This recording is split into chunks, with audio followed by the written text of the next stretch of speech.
Hey everyone, it's Josh. So, I wanted to take a moment today to talk about my. Sorry, I gotta adjust the camera here.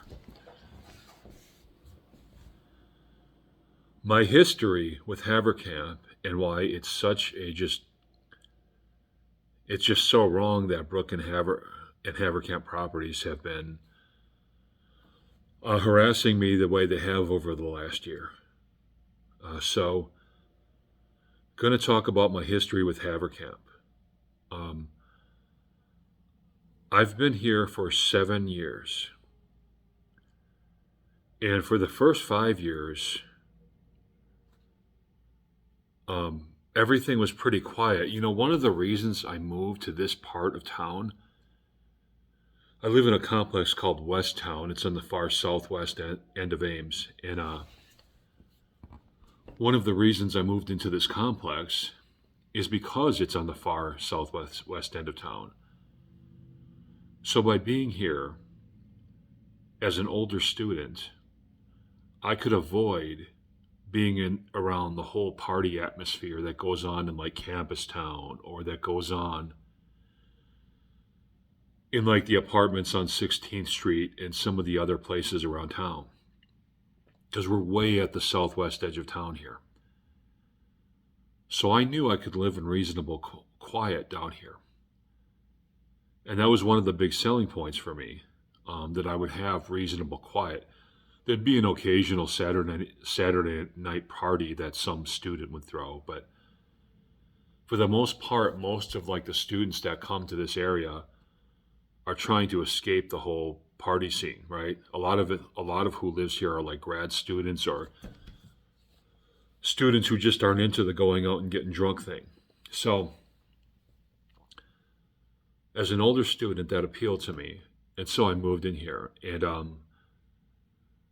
for my first 5 years, it was quiet, reasonably speaking. I mean, I listen. I live in a building with 200 other people, so you're going to hear some noise. But I mean, beyond normal noises, it was quiet. You know what I mean? Wasn't a whole lot of loud music going on. Wasn't a whole lot of people yelling at each other or nothing like that. So this this this complex served its purpose for me for the first 4 or 5 years. For some reason, about a year and a half, 2 years ago, I don't know if the clientele changed or what, but it started getting a lot noisier in here. And then in the last year, like I've said in other videos, this family with their two children moved in. And again, these children are 10 and 12. So when they run, it makes a lot of noise. They're not toddlers.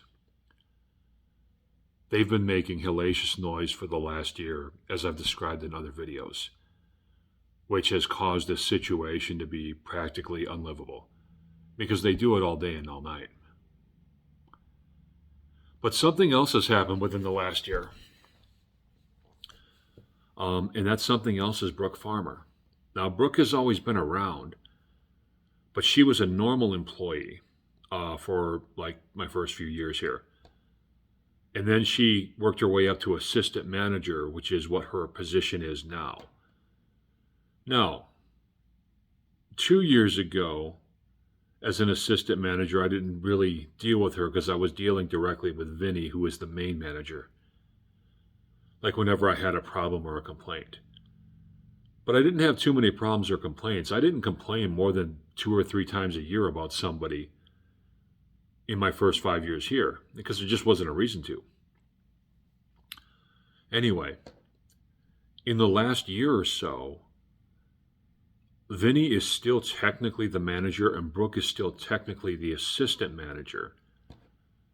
However, Vinny's never here anymore. I think they're grooming him for like a higher up chief operations officer position in Haverkamp Properties. I think that's what he's being groomed for because he's never here anymore, even though he's technically the manager of West Town. And more power to him. I'm not trying to stop him from that. I'm not saying he don't deserve that. So far, I don't have much bad things to say about Vinny.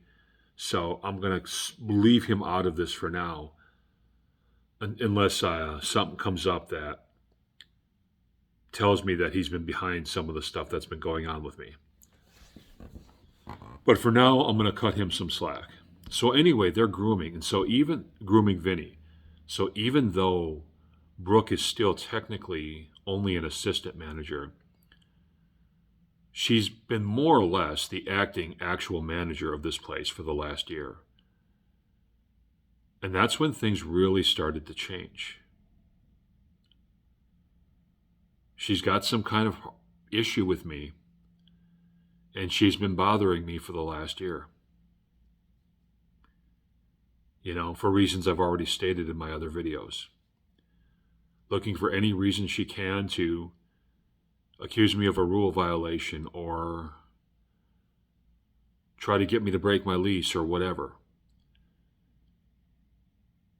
And it's all because I don't want to be forced to put up with endless noise that's coming from upstairs.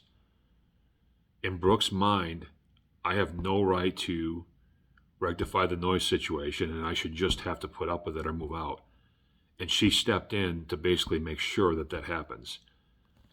Because if I go upstairs and I knock the neighbor's door and I ask them to quiet their kids down, Brooke is going to threaten to evict me, if not outright evict me. So this is the way it's been for the last year. Since Brooke has taken over, it's been kind of a dark cloud hanging over my head. She's got some kind of obsession with me. She doesn't do this with other people. She's known to be very hands-off as far as people's complaints about stuff. Like, she doesn't take any complaints seriously. She doesn't do anything about people responding to complaints or anything.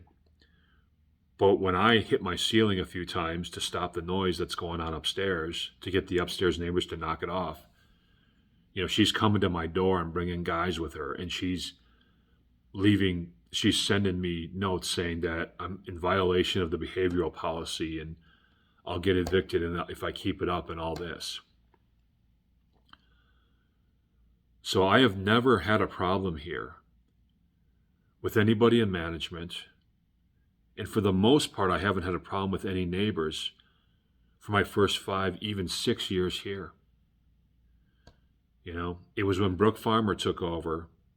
Like I said, she's technically still the assistant manager, but since Vinny's never here, she's basically the manager. So she's basically taken over, and I think they're grooming her for an official management position here at West Town. Since she's taken over, she's set her sights on me and done everything she can to make things as hard for me as possible. And like I said, it's not like I have a history of behavioral problems or nothing. My first 5, 6 years here, I didn't have too many problems with anybody. But I'm not going to put up with nonstop noise over my head. I don't have to put up with that. But Brooke is like flat telling me I have to put up with that. No, I don't. But that's my history at Haverkamp. Until Brooke took over, my history here has been uneventful. I have friends over a couple times a month. Other than that, I don't really, interact with my neighbors or anything like that. Stay to myself like most people here on this property. And I don't give anybody a reason to mess with me. And I certainly have never given management, Brooke included, a reason to mess with me. But Brooke likes to mess with me, and she's been messing with me a lot since she took over. Whatever the negative thought is in her head about me, I have my ideas as to why it is. I'm not going to say them right now, but it's kind of driving her to sort of focus on me and have it in for me and to target me. Because like I said, her actions towards me, she doesn't do this with anybody else here. Nobody. Lots of people bang the ceiling to get the noise to stop. There's noise issues in every building on this complex now, and I know this because I read the community boards, so I see the things people are complaining about. Lots of people making noise, lots of people banging the ceiling to get the noise to stop. Brooke doesn't do anything about what either side is doing in any of these buildings with any of these tenants. But she's got this hard on for me. So I'm definitely being harassed. I'm definitely being targeted, despite the fact that I've always been a good tenant here, always paid rent on time, never given anybody any problems, never given anybody a reason to have a problem with me. But somebody just doesn't like me because they don't like me, and that somebody has power as a landlord, and they're doing what they can to sort of bully me so that I'll feel intimidated into leaving. You know. So that's a little bit of my history with Haverkamp, and that's why I decided to finally, after a year of this, pursue action against Haverkamp. As soon as I can find a lawyer to represent me, I am going to pursue action, and I'm looking for decent compensation. And I've talked about the compensation I'm looking for in another video, so you can cue that video if you're interested in doing so. But after a year of this, Brooke just pushed me to a point where I'm just, not only can I not take it no more, I just won't take it anymore. You know, so that's what it is. So that's my history with Haverkamp. It's, like I said, really uneventful until Brooke took over as a manager, and now all of a sudden, every day is a stressful day. That's all.